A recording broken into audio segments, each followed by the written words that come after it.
10h05, 12 graus a temperatura aqui no estúdio da Veranense. A gente volta com o Temática nesta manhã de segunda-feira. E agora nós vamos ao nosso quadro de saúde e bem-estar. Em nome da médica acupunturista doutora Wei Julin, atendimento no Centro Clínico São Peregrino Lasiose. Cirurgia dentista Graciele Rui Marcon, atendimento em Veranópolis no Centro Profissional Paludo e em Fagundes Varela na Rua Sul Brasil. Casa Natural, acesse o site casanaturalserra.com.br e faça suas compras sem sair de casa. E psicóloga Dalvanice Antonioli Testa, atendimento na Clínica Nossa Senhora de Lourdes em Veranópolis e em Fagundes Varela. Hoje o nosso bate-papo ao vivo aqui no estúdio com a Fernanda Tedesco Perezin, consteladora sistêmica, terapeuta holística, e nesta perspectiva, né, da sistêmica, Fernanda, nessa como é que eu vou dizer assim, não é nesse lado. Pensamento sistêmico, no pensamento sistêmico. Então vamos lá, eu vou anotar aqui porque não é de efeito, mas ajuda. Tá. Pensamento sistêmico, né? As fases da infância. Ok, vamos lá. Porque existe aquilo que a gente aprendeu, né? Que, do pediatra, disso, daquilo, livros, tanto, de 0 a tanto, de 8 a 9, né? Os psicólogos explicam, enfim. E na perspectiva do pensamento sistêmico, as fases da infância. Vamos lá, então. Bom dia, tudo bem? Bom dia, Marco, Juju. Então, vamos lá. Tudo que a gente falar sempre vai ser pouco, né, Marco? Hoje, a nossa espécie, nós temos 5% de consciência sobre as coisas. Então, qualquer coisa que a gente tente explanar é pouco, né? É 5% da história toda. Mas vamos lá, então, vou trazer um pouquinho da forma com que é aquilo que eu estudo e que é uma verdade no meu coração, tá bem? Então, vamos lá. A nossa primeira fase, né? De 0 a 2 anos. É legal falar sobre isso. 0, né? Estamos falando da gestação. Tá? Então, a nossa fase oral, ela vai começar intrauterina, tá? Porque a boca vai ser... Quando a gente chega na Terra, a gente desembarca da nave, né? Vai ser a nossa primeira penetração, né? O seio da mamãe, que vai nos alimentar. Então, a gente tá ali. Quando a gente chega na Terra, o que a gente quer? Ser amado, ser cuidado, amamentado. Até chegar na Terra, até nascermos, né? Os 5 sentidos não estão ativados. Dentro da barriga da mamãe, aí tem várias linhas dentro da ciência, que diz o bebê ouve, o bebê não ouve, né? Eu separei a pergunta aqui, ó. A criança sente na barriga, quando a mulher grávida, não fala isso, não diz que tinha que engravidar agora, porque a criança recepciona isso. Coloca uma música, porque a criança gosta, né, de determinada música. Isso, então, são várias linhas dentro da ciência e também dentro do ponto sistêmico ou espiritual. Tem várias linhas pra gente dizer isso. Mas eu vou falar aquilo que é a verdade do meu coração, tá? O bebê sempre vai reagir a emoções, a energia. Então, por exemplo, o estado da mamãe, o estado emocional da mamãe, os neurotransmissores que a mamãe produz durante a gestação vão cair no bebê, né? Então, a mamãe tá ali produzindo ocitocina, ela tá se sentindo amada, tá amando, então essa ocitocina vai cair no bebê. Então, o bebê vai começar a receber uma predisposição genética àqueles neurotransmissores, certo? Então, a gente diz, o bebê vai ouvir. Ok, a gente não pode dizer que sim nem que não. Dentro da minha crença, tu te imagina dentro de uma bola d'água. Alguém aqui já mergulhou? Já esteve embaixo d'água? E tenta falar alguma coisa e ouvir lá de fora. Então, pode ser que sim, pode ser que não. A ciência luta muito para provar isso agora, né? Então, como eu não sou uma cientista, eu fico liberada para dizer as minhas crenças em relação a isso. Então, a gente não tem o cheirar, né? A gente tá dentro de uma bola d'água. A gente, via de regra, não tem o ouvir. Vamos esperando ao passar do tempo que a ciência vai nos dizer sobre isso, né? Nós não sentimos gosto. Nós estamos dentro de uma bola d'água, nós não tocamos. Mas nós produzimos reações. O ponto de vista sistêmico fala que quanto mais pré-ocupada uma mamãe tá, ou com mais medo que ela tá, o bebê evita de mexer. Porque quando ele mexe, a mamãe lembra que está grávida. Lembrando que está grávida, vai produzir neurotransmissores negativos, né? De baixa frequência. E o bebê vai sentir que, de alguma forma, ele pode estar amedrontando a mamãe com a chegada dele. Mas sempre lembrem, né? Isso é um ponto de vista sistêmico. Tá bem? Então, teremos sempre várias linhas para falar sobre isso. Mas vamos lá, Marco, Juju, pessoal que está ouvindo. Essa fase oral, né? Então, a gente vai ter várias etapas. Cheguei na Terra e preciso comer. Que até antes de chegar na Terra não precisava, né? Agora eu preciso me alimentar. E aí a mãe vai aprendendo a alimentar o filho e o filho vai aprendendo a receber o alimento da mãe.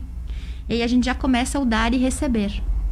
Então, as pessoas que na vida adulta dizem assim, eu tenho dificuldade em receber.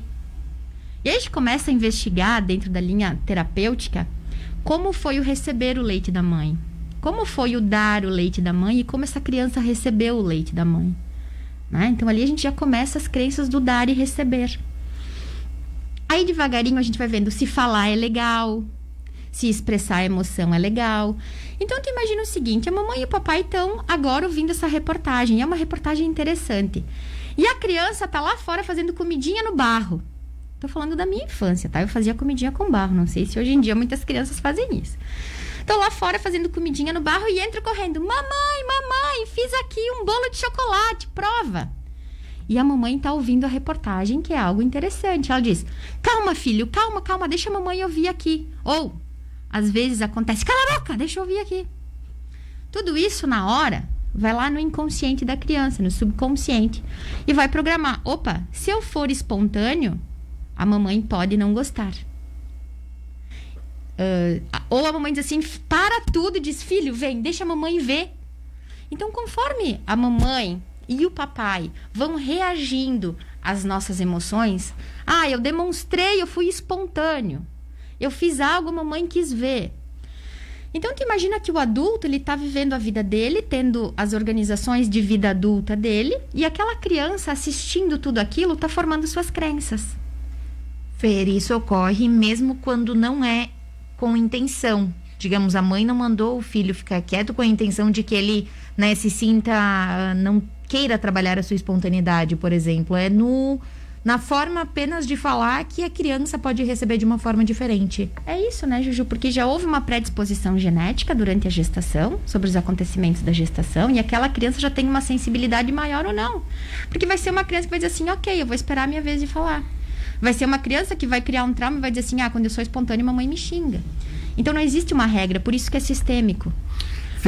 Mas você fala em mamãe e papai, e a gente sabe que as configurações familiares hoje, ou é só a mamãe, ou é só o papai, ou é a vovó, ou é o vovô, ou é a titia, ou é titio que cuida dessa criança. Sim, né, Marco? O que a gente fala? A gente fala função mãe e função pai, o espermatozoide e o óvulo que deram a vida. 100% de aproveitamento no olhar biológico do negócio, né? A função pai, a função mãe, esperma e óvulo tiveram 100% de aproveitamento na sua missão, né? Chegamos na Terra, nascemos, tá? Então, esse pai e essa mãe, e isso é Freud, vão ser os padrões que eu vou ter do feminino e do masculino. Tá? Então, já aquela predisposição do 0 ao 2, que quando eu chegar na Terra, perante as emoções da mamãe e todos os neurotransmissores que a mamãe produziu durante a gestação, que caíram na corrente sanguínea do filho, já vão dar uma predisposição às coisas. Porque a gente vai ter o quê? Filhos do mesmo pai e da mesma mãe, com crenças diferentes. Porque cada filho chega na Terra pegando uma fase diferente da mãe. Marco, se tu vai ter um filho agora, e na época que tu teve o Pedro, é outro Marco, é outro jeito, de uma outra forma. O pai nasce quando chega o primeiro filho, a mãe nasce quando chega o primeiro filho. Depois ela já tem um pouquinho de experiência. E aí que a gente fala nas ordens dos irmãos também, que é bem importante a gente entender. O primeiro filho, quem vai ajudar a fazer o tema vai ser o pai e a mãe. O primeiro filho, ele vai ter 100% daquilo que o pai e a mãe podem dar. O segundo, não. O segundo filho, ele vai ter um vice-pai e vice-mãe, que é o irmão mais velho. Então, o primeiro filho, o pai e a mãe aprendem ensinam a amarrar o cadarço, certo? O segundo filho é assim, vai lá ajudar teu irmão, se tu não conseguir, me chama. Vê lá o que teu irmão quer. Se for urgente, tu me chama. Né? Então, o filho mais velho acaba se tornando um vice-pai e vice-mãe ali.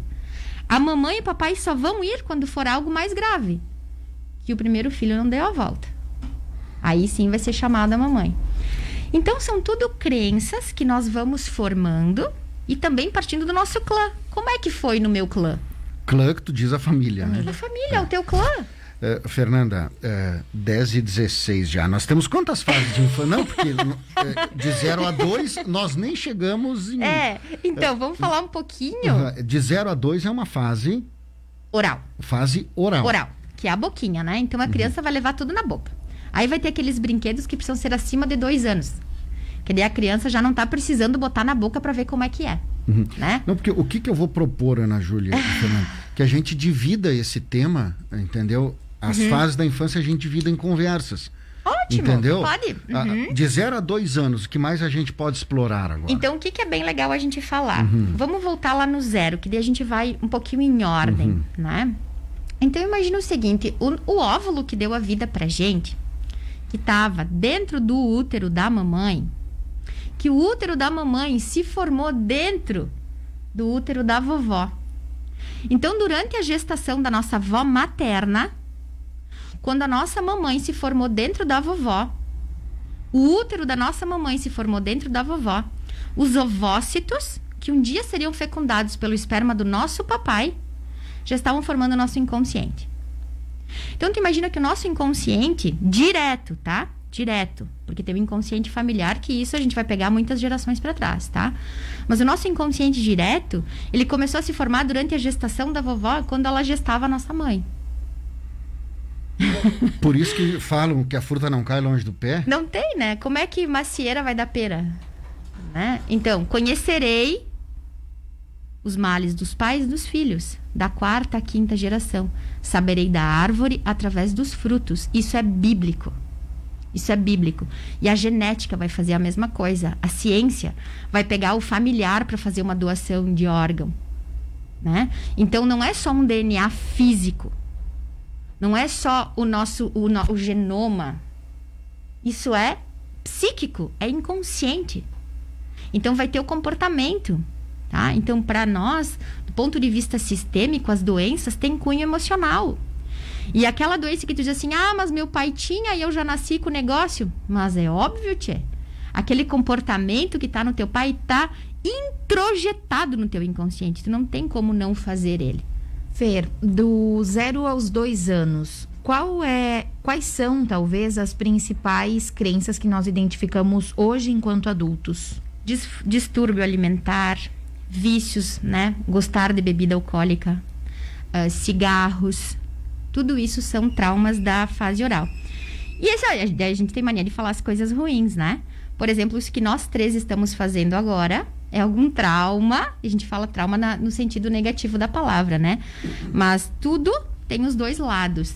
Então, isso é como se a gente sublimasse a nossa fase oral, nos comunicando. Estamos falando para pessoas ouvirem.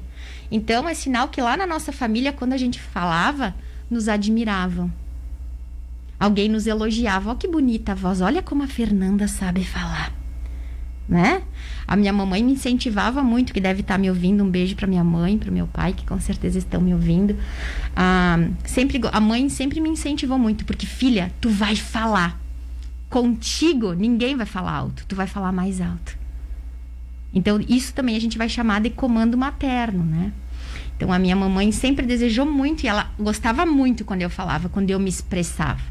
Né? Que ela nunca desejou para mim muitas situações da vida dela em que ela não conseguia se defender. Ela não conseguia falar. Então, ela incentivou isso em mim. Né?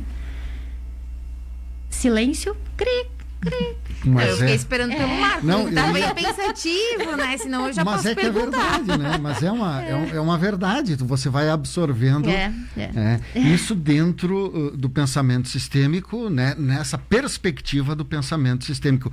E, Fernanda, vamos lá. Mais algum detalhe, assim, só para nós fecharmos. Eu tenho uma pergunta. 2 anos? Sim. Até os 2 anos? Fer, para as mamães, sejam elas gestantes ou já com os filhos nascidos até os 2 anos, qual a principal dica, talvez, orientação de cuidado com essa criança que, nesse momento, falamos sobre a questão oral, como cuidar, como criar, né, nessa fase, a fim de garantir com que talvez algumas crenças não sejam incentivadas. Tá bem, vamos lá. Primeira coisa, Ju, amei tua pergunta. Toda mãe e todo pai é o pai e mãe certo para aquela alma, tá? Então, a forma com que a mãe e o pai conduzem é a forma certa sempre, porque o Criador do universo, Deus, Buda, aquilo que for a crença de cada um, por que ele entregaria essa alma a este portal? Por que que o Criador de tudo, Senhor de bondade, ele entregaria esta alma a estes pais? E por que deixaria um mandamento, honrar pai e mãe? Então, a forma com que o pai e uma mãe conduzem sempre vai ser o certo para aquela alma, tá? Então, um pedido que eu deixo para as mães: relaxem, porque a forma com que é criado é a forma que aquela alma precisa ser criada, tá bem? Não tem como estarmos na Terra sem ego. E as nossas crenças são o que formam o nosso ego, né? Então, relaxa. Tu é a mãe certa pro teu filho, tá bem? Ama ele. Tu só vai poder dar a ele aquilo que foi traumático para ti e aquilo que foi bom para ti, tá bem? Uma dica bem legal e bem importante da fase oral: a fala, né? Então, a fala. Uma dica legal que é do meu coração, do fundo do meu coração: não converse em assunto de gente grande perto de criança, tá bem? Filho não é amigo. Filho é filho. Existe uma hierarquia. Então, se tem que discutir com o marido, se tem que falar sobre algo que é sério, imagina que se para adulto, às vezes, o assunto soa pesado, imagina para uma criança que não entende. Filho, com licença, esse assunto é de gente grande. Você brinca, você é criança. A mamãe e o papai dão conta desse assunto, tá? Isso é uma dica bem importante. Fer, só para concluir aqui, Marco, Marli Passaia Tonato. Programa Nota 10, parabéns por mais vezes entrevistas com a doutora. Linda, obrigada. Fernanda Nós vamos Xavier. falar depois dos 2 aos... Dos 2 aos 4, fase E depois anal. dos 4 aos... Daí, no final, dos 3 aos 4, começa a fase fálica. Nossas crenças sobre vida sexual. A gente vai para as fases depois, né? Ouvinte nos mandou e fica para o próximo. Bom dia. Por favor, se são pais diferentes, mães diferentes, uma mãe tem 3 filhos com pais diferentes ou vice-versa, seguem quem? Aí é uma mistura geral, né? Mas dá para nós trabalhar com isso também, Fer? Mas com certeza, porque primeiro, né? Deus escreve certo por linhas tortas, né? Não tem uma folha que caia que ele não saiba. Então, se cada pai é um pai, tá? Isso é bem importante para os padrastos e para as madrastas. Eu sou madrasta, né? Então, ninguém substitui o óvulo e o esperma, né? A gente pode realizar essa função que nos é confiada, né? Eu digo, eu sou o banco de reservas, né? Dos meus enteados. Eu tô ali para um apoio dos pais deles. Então, é bem importante a gente respeitar o pai biológico. Por quê? Porque ali naquele esperma e porque ali naquele óvulo tem a carga genética, psíquica, física daquela criança. Aquela criança, ela pode representar, e dentro da minha família tem o lugar dos meus enteados, né? O meu pai, que deve estar ouvindo, ele diz que são os enxertos, né? Meu pai diz, tem os da Fer, que são os meus enxertos. Então, sim, mas essas crianças, elas são membros de um clã. Elas têm um clã. Elas têm uma carga genética daquele sistema familiar, né? Bom, marca aí, Ana Júlia, para nós tratarmos mais. Fer, obrigado. Um beijo no coração de vocês. Fico à disposição aí, quiserem enviar perguntas também no meu Instagram, no meu Face, né? Quiserem pedir aqui pro pessoal da rádio, fico à disposição, se tiver algo que tocou no coração. Fernanda Xavier Tedesco Perezinho, nome completo também. Isso aí. 10h24, fechou agora, 13 graus a temperatura. Esse foi o nosso quadro de saúde e bem-estar.